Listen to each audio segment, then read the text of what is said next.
Morning students, कैसे हैं आप सब। आज मैं आपको शब्द विचार, हिंदी में शब्द विचार टॉपिक पढ़ाऊंगी। आपके 2 चैप्टर हो गए थे, भाषा का व्याकरण और वर्णमाला। ठीक है, तो इसको आप ध्यान से समझिएगा कि शब्द किसे कहते हैं और शब्द के कितने प्रकार होते हैं, और हमारे जो शब्द हैं जैसे पर्यायवाची है, विलोम शब्द और जो है तद्भव तत्सम शब्द, ये सब जो है कैसे क्या बने, किसके आधार पर इनका भेद होता है। आप विलोम शब्द पर्यायवाची तो याद कर लेते हैं, मगर किसके आधार पर बने हुए हैं ये सब आपको पता नहीं है, तो मैं आज आपको बताऊंगी। ठीक है, तो देखिए शब्द पहले समझिए कि शब्द हम किसे कहते हैं। जैसे वर्णों के, जो वर्ण आपने पढ़ा था, वर्ण जो पढ़ते हैं छोटा बड़ा का खा गा, तो वर्णों के सार्थक समूह को ध्यान दीजिए, वर्णों के सार्थक समूह को शब्द कहते हैं। सार्थक समूह अर्थात जिसका अर्थ निकले। ठीक है, जैसे कि कमल, कलम। अब कमल और कलम, इसमें देखिए अर्थ निकल रहा है, मगर इसके ये इसी से निकाला गया नमक, इसका अर्थ नहीं निकल रहा, तो ये आपका सार्थक नहीं कहलाएगा, ये आपका उसके अंतर्गत, शब्दों के अंतर्गत नहीं आएगा। इतना है समझ में? ठीक है, और इसको पूरा कायदे से आप समझिए।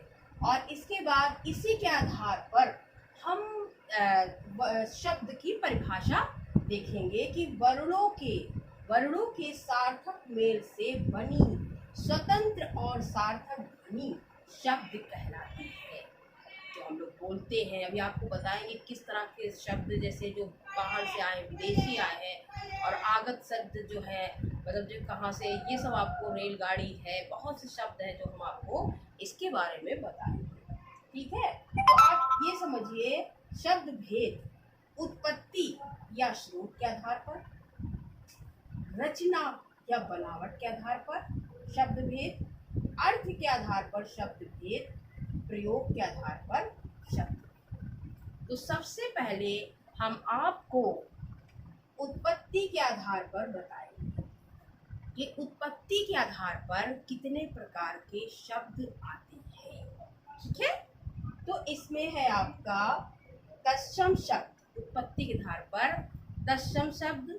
ठीक है, तद्भव शब्द, देशज शब्द, विदेशी शब्द और संकर शब्द। अब तत्सम शब्द किसे कहते हैं ये मैं आपको बताऊंगी, और ये देखिए मैंने आपके नोट्स तैयार किया है, और ये सब आप लिखेंगे क्योंकि आपके पास बुक्स नहीं है। दिख रहा है ना?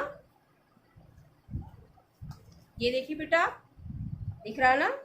ये सारे नोट्स आपको लिखने हैं, और उसके बाद ये देखिए, ये आपका होमवर्क है। तो ये सब आप पहले समझ, थोड़ा सा इस पे मैं समझाऊंगी, उसके बाद फिर आपको मैं नोट्स दूंगी, उससे और भी आपको ढंग से समझ में आ जाएगा। तत्सम शब्द, अब पहला समझिए, तत्सम शब्द, तत्सम यानी कि तत् प्लस सम, इसको हम अलग अलग करेंगे तो कैसे आएगा? तत्, अभी ये आपको बाद में थोड़ी देर बाद दिखेगा।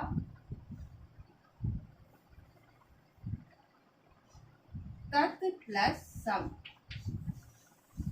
अर्थात तत् प्लस सम उसके समान, अर्थात उसके समान हमारी जो प्राचीन भाषा है संस्कृत है, और जो उसके समान यानी कि जो संस्कृत भाषा से आए हुए जो शब्द हैं वो तत्सम शब्द कहलाते हैं। ठीक है, कि मतलब उसमें कोई चेंजेस नहीं हुई है, बिल्कुल परिवर्तन नहीं हुआ है। और वो शब्द कौन कौन से हैं? जैसे अग्नि, वायु, पर्वत और आम्र, चंद्र, ये आपके संस्कृत भाषा के मतलब जो है शब्द आए हुए हैं, और इसमें बिल्कुल परिवर्तन नहीं हुआ है, और ये शब्द तत्सम शब्द कहलाते हैं। ठीक है, और इसके बाद या अभी आपको मैं और भी शब्द बताऊंगी जो मैंने दिया हुआ है होमवर्क में, वो देखिएगा। अब नंबर 2 आपका है तद्भव शब्द, तद्भव। अब तद्भव का अर्थ क्या है? तत् प्लस भव। ठीक है, तत् प्लस भव शब्द मतलब यानी कि उससे होना अर्थात संस्कृत शब्दों से परिवर्तित होकर बने जो शब्द होते हैं, संस्कृत शब्दों से परिवर्तित होकर बने शब्द अर्थात जो संस्कृत शब्द परिवर्तित होकर हिंदी में प्रचलित हो गए, जो आए संस्कृत से हैं और जो हिंदी में वो प्रचलित हो गए हैं, वे तद्भव कहलाते हैं। और तत्सम में क्या है कि वो उसमें परिवर्तन नहीं हुआ है। जैसे आप उसमें इसके जो उदाहरण है तद्भव के, आग, घर, पहाड़, आम। अब उसमें तो है आपका तत्सम में आम कहा जाएगा, मगर इसमें आम जो हिंदी में प्रचलित हो गया है। और चांद, ठीक है, ये आपके तद्भव शब्द कहलाते हैं। और इसको भी हम ऐसे लिख सकते हैं जैसे कि तत् प्लस भव, ठीक है, तत् प्लस भव यानी कि उससे होना तत्भव, ठीक है, समझ में आया। और इसके पश्चात हम आपको जो थर्ड आपका है देशज शब्द। देशज शब्द का क्या अर्थ है? देशज यानी कि देश, देखिए आप, देश प्लस जा, देश प्लस जा यानी कि देश में जन्मा, ठीक है। अतः ऐसे शब्द जो हमारे क्षेत्रीय प्रभाव, जो क्षेत्र का प्रभाव होता है उसके कारण हिंदी भाषा में प्रचलित हो गए हैं, उनको हम देशज शब्द कहते हैं। जैसे मतलब कुछ भी क्षेत्रीय भाषा का, जैसे हमने बोला घर में क्या आप लोग बोलते हो, लोटा, डिबिया, ठीक है, और जूता, ये सब क्षेत्रीय भाषा के शब्द हैं। और लकड़ी, इस तरह से झुग्गी, जैसे झुग्गी झोपड़ी ना, तो लोग कहते हैं ना झुग्गी झोपड़ी, तो ये क्षेत्रीय जो प्रभाव होता है उसके कारण जो है हमारे देश में क्षेत्रीय प्रभाव पड़ता है, वो जो शब्द आए हैं हिंदी भाषा में वो देशज शब्द कहलाते हैं।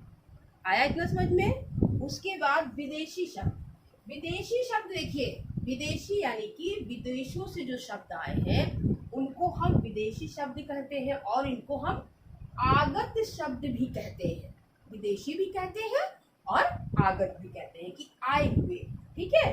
तो इनका जो है, ये जो है जो हमारे विदेशों से शब्द आए हैं वो विदेशी शब्द कहलाते हैं, और इनको आगत शब्द भी कहा जाता है। जैसे कोट, चाय, लालटेन, कुली, इस तरह के जो शब्द हैं।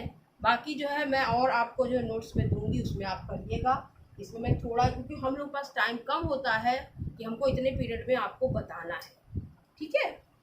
ये आपके विदेशी शब्द हो गए और इनको आगत भी कहा जाता है, ठीक है, ध्यान रखिएगा, आगत भी कहा जाता है, यानी कि आए हुए शब्द। समझ में आ रहा ना बेटा? जिसको ना समझ में आए आप हमारे कमेंट बॉक्स में जाके कमेंट करिएगा और क्वेश्चन आप पुट अप करिए। और ठीक है, आपका जो पांचवा है संकर शब्द। संकर शब्द, शंकर मत समझना, संकर शब्द। तो संकर शब्द बेटा किसे कहते हैं? जो भिन्न स्रोतों से आए जो शब्द बनते हैं। अरे इनको ध्यान रखिए, शब्दों के जो इसी सिंपल डेफिनेशन है, दो शब्दों के जो मेल से नया शब्द बनता है उसको जो है हम जो है संकर शब्द कहते हैं। जैसे कि देखिए रेल। अब रेल आपका है, ये आपका अंग्रेजी शब्द दिख रहा है, अभी दिखेगा थोड़ी देर। और गाड़ी, गाड़ी आपका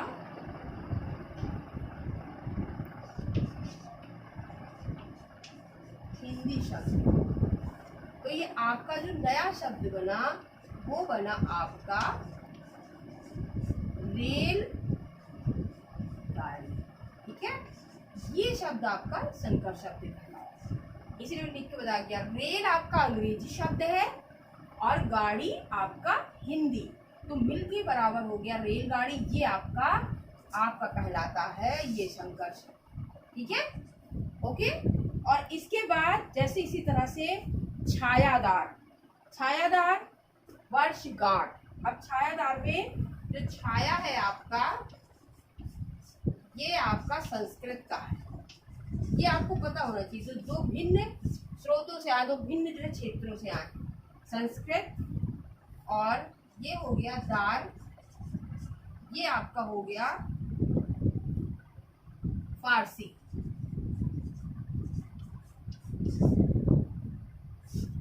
अभी थोड़ी देर में आपको दिखेगा, देखिए। तो ये आपका हो गया छायादार, ये आपका, बेटा समझ में आ रहा है ना, ये आपका छायादार, ठीक है, समझ गए। इसी तरह से वर्षगांठ, यानी कि वर्ष जो आपका है संस्कृत का है, वर्ष आपका संस्कृत का है, संस्कृत से निकला है, और गांठ हिंदी है, मिलके हो गया वर्षगांठ। इसमें हम नहीं लिख रहे हैं, ठीक है, आपके नोट्स में आपको मिल जाएगा, ठीक है। और इसके बाद ये आपके तत्सम शब्द, तद्भव शब्द, देश शब्द, विदेशी शब्द, देशी को आगत कहते हैं, और संकर शब्द, ये आपके हो गए, ठीक है। इसके पश्चात हम आपको बताएंगे रचना और बनावट के आधार पे कौन कौन से शब्द होते हैं। रचना और बनावट के आधार पर जो शब्द होते हैं, मैं इसमें नेम मेंशन कर रही हूँ। रचना बनावट के आधार पर, रचना बनावट के आधार पर रूढ़ शब्द, रूढ़ शब्द, रूढ़, ठीक है। वे रूढ़ शब्द किसे कहते हैं? जिन शब्दों का खंड नहीं हो सकता, ठीक है, अर्थात उनका टुकड़े नहीं किया जा सकते, वो जो है आपके रूढ़ शब्द कहलाते हैं। कि जैसे मैं यहाँ पर वो डेफिनेशन जो आपको नोट्स पे दूंगी, मैं यहाँ पे एग्जाम्पल लिख रही हूँ, उदाहरण बता रही हूँ, समझ में आया। तो जैसे ये आपका होगा हाथ, अब इनको टुकड़े आप करेंगे तो हाथ हाला हो जाएगा, पैर, ठीक है, हाथ पैर, रात, ये आपके रूढ़ शब्द है। दिन, अभी ये थोड़ी देर में आपको दिखेगा, हाथ पैर रात दिन, ठीक है। और जैसे हम इसको, जैसे चावल, अब चावल को एक एग्जांपल बताते हैं, जैसे चा प्लस वल, अब हमने इसको अलग अलग किया तो कोई शब्द जो है इसका अर्थ निकल नहीं रहा। तो जिन शब्दों के खंड न किए जा सके वे जो है रूढ़ शब्द कहलाते हैं, इतना आप लोग समझ लें। टुकड़े ना किए जा सके, खंड न किए जा सके, वे रूढ़ शब्द कहलाते हैं। और इसके बाद रूढ़ शब्द के बाद आपका आता है रचना बनावट के आधार पर जो शब्द है यौगिक शब्द। यौगिक, इसमें तीन है, यौगिक शब्द और योग रूढ़, ठीक है। तो यौगिक शब्द किसे कहते हैं? दिख रहा बच्चों के ऊपर लिख दूं, यौगिक शब्द, दूसरा है यौगिक शब्द। तो यौगिक शब्द इसे कहते हैं दो शब्द या दो से अधिक शब्दों के मेल से जो शब्द बनते हैं उनको जो है यौगिक शब्द कहते हैं, ठीक है। और इन शब्दों के जो सार्थक खंड किए जा सकते हैं, जैसे होता है विद्यालय। तो विद्यालय,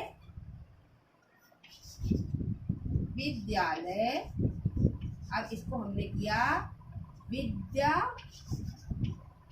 इसमें अर्थ निकल रहा है विद्या का अर्थ, यानी कि ये यौगिक शब्द है। विद्या का आदर, ठीक है।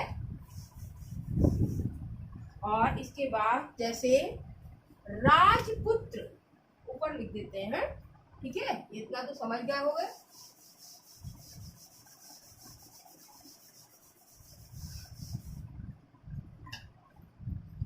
दूसरा इसका है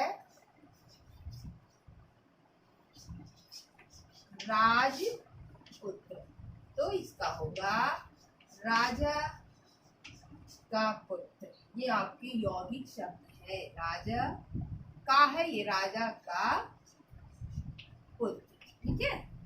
इसी तरह से आपका है डाकघर। तो डाकघर, डाक प्लस घर, ठीक है। तो एक बार हम इसको फिर समझा रहे हैं। यौगिक शब्द, जो शब्द जो शब्द दो या दो से अधिक शब्दों के मेल से बनते हैं वे यौगिक शब्द कहलाते हैं और इन शब्दों के सार्थक खंड किए जा सकते हैं। सार्थक मतलब जिसका अर्थ निकले, निरर्थक मतलब जिसका अर्थ ना निकले। ठीक है। अब आपका जो लास्ट इसका बचता है रचना बनावट के आधार पर, वो है योग रूढ़। ये शब्द आप ढंग से थोड़ा समझिएगा बेटा, ठीक है।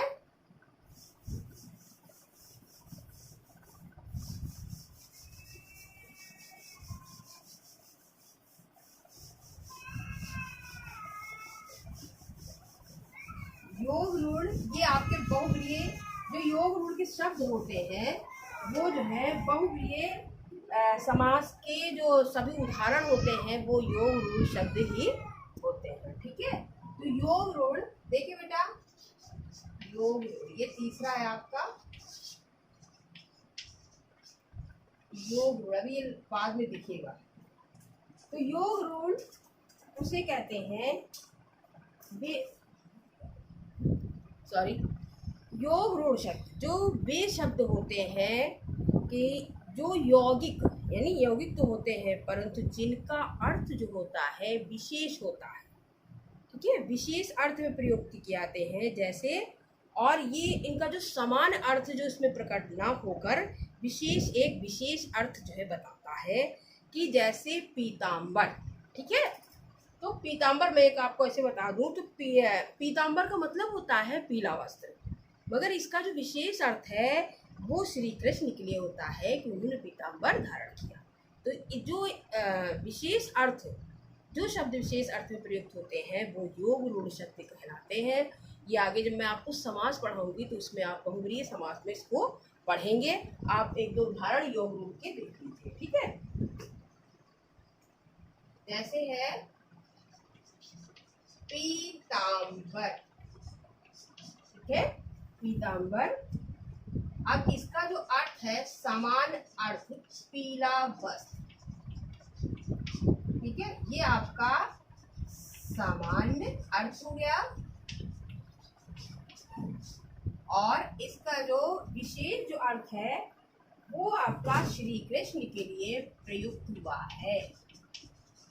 श्री कृष्ण के लिए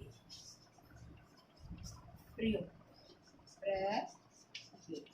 ये आपका विशेष अर्थ हो गया। ये हो गए आपके योग रूढ़ शब्द। और देखिए इसी में हम अभी आपको और बता रहे हैं जैसे है जलज। जलज तो जलज का जो समान अर्थ क्या है, जलज यानी कि जल से जन्मा, जल से जन्मा, जल से जन्मा ये समान अर्थ है जल से जन्मा और इसका विशेष अर्थ क्या है कमल। ठीक है। तो कमल ये आपका हो गया समान अर्थ जल से जन्मा यानी कि अर्थात कमल यानी कि जलज जल से जन्मा। इसके बाद लंबोदर। लंबोदर लंबोदर पता है आप लोगों को। लंबोदर का जो समान अर्थ है लंबा है उदर जिनका अर्थात श्री गणेश जी। लंबा है उदर जिनका अर्थात कौन, श्री गणेश जी। तो समान अर्थ लंबा है उदर जिनका होगा लंबोदर। ठीक है। और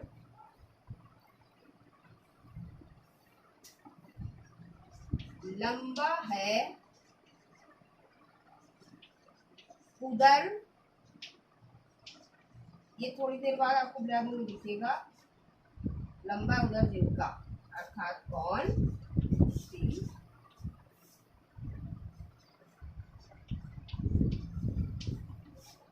ठीक है। अभी थोड़ी देर बाद ये आपको दिखने लगेगा। और इस तरह से आपका उदाहरण है जैसे नीलकंठ। तो नीलकंठ एक उदाहरण आपका है, इसमें मैं नहीं लिख रही हूँ, आप समझ लीजिए। नीलकंठ नीले कंठ वाले अर्थात शिव जी। ठीक है। अर्थात शिव जी नीले कंठ वाले, तो शिव जी उनका वो विशेष अर्थ है और नीलकंठ यानी कि नीले कंठ वाले ये समान अर्थ है। ये आपके जितने उदाहरण हैं योग रूढ़ के अंतर्गत आते हैं। और आगे आपको बताएंगे जब समास पढ़ाएंगे बहुब्रीहि समास के सभी उदाहरण जो है योग में आते हैं। तो अभी आपने समझ लिया, तो आगे जब आप समझेंगे समास को तो और अच्छे से समझ लेंगे। ठीक है बेटा, आज का मेरा इतना ही टॉपिक है। बाकी जो मैं शब्द भेद है, जो नेक्स्ट टॉपिक है, मैं कल आपको बताऊंगी। ठीक है, और आपको ये आपका जो है होमवर्क है, ध्यान से देखिए, ये आपका होमवर्क है। ये अभी इसकी मैं पिक आपको भेजूंगी, और ये आपको कुछ तत्सम शब्द हैं वो तद्भव आपको कॉपी में करने हैं, और पूरा नोट्स आपको लिखना है। ठीक है, और अब मैं चलती हूँ, और आप स्वस्थ रहिए, घर में सुरक्षित रहिए, अच्छे रहिए। ठीक है, ओके, बाय बाय।